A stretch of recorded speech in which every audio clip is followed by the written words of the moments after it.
Hi, my name is Cindy. We'll be going through a basic understanding of crocheting, also the pros and cons.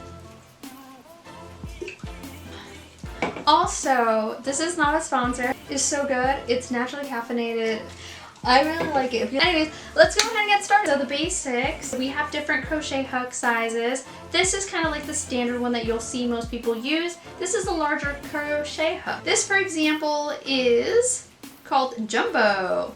Number 7. The size of the crochet hook that you would want to use for any crochet project will be in the packaging. For example, this one says 25 millimeters, so that means that you want to be using a 25 millimeter crochet hook. And of course, this is more or so what you will be encountering, just regular worsted yarn. This is actually one of the most affordable yarns that you could find.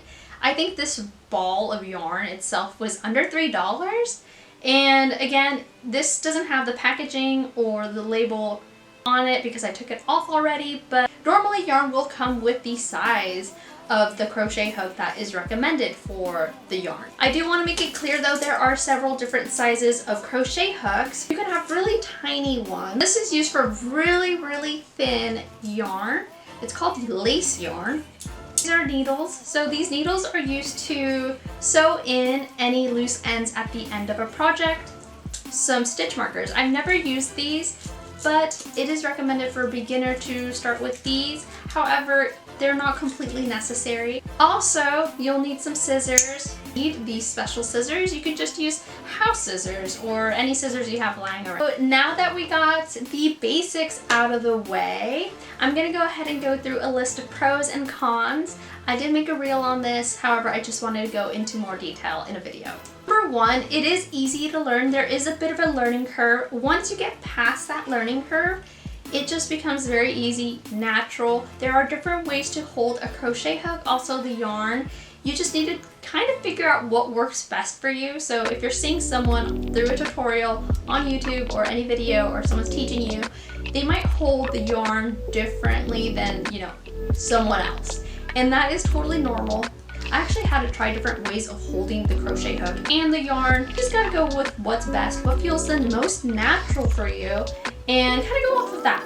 Don't be afraid to experiment with how you're holding your yarn, how you're holding the crochet hook. It is also affordable, so it just depends on how much you're willing to spend. You can spend hundreds, you can spend even like under $10 if you're just getting started. This yarn, worsted yarn, it's not the best quality yarn, it's under $3, so I find this very affordable. The hook, normally, I think it just depends. It could, on average, I would say like around $5. You can start crocheting below a $10 budget. So number 3, it's relaxing. The nice thing is that you can crochet while you're watching your favorite show or listening to your favorite podcast. I really enjoy that about crocheting because it's one of those hobbies that you can just do while you're also watching something. You can listen to music. You can even have like a conversation if you want to have a crochet date with a friend.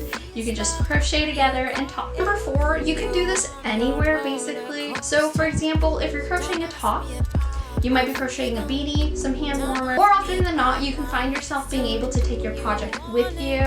You can also crochet amigurumis, and those you can also take anywhere because they're usually on the smaller side. There are some projects that are larger. For example, a blanket, if you're crocheting like a full-size, queen-size blanket, that's probably something you can't just casually take to Starbucks. I would just stuff it into my bag, and I could just go out with it. Number 5, you can actually create gifts with this. So for example, you can crochet a scarf, some hand warmers, a beanie, a sweater, a blanket, or you can crochet an amigurumi. So this has a lot of amigurumi patterns. So I'm gonna show you, I'm gonna open the page to a random, okay. This is an example. Of course, these are 2 little ducks. I wouldn't recommend this book necessarily to beginners. I think you would definitely want to try to learn the basics first. And that pretty much does it for the pros. So now I'm gonna go down the list of cons. The cons are very few. A con, for example, would be that the material is bulky. So you crochet a shirt, it can be a bit heavy. So you normally would want to use light yarn. However, that can still be a little bit thick and heavy. Number 2 for the con is that it is time consuming. It is something that will take time.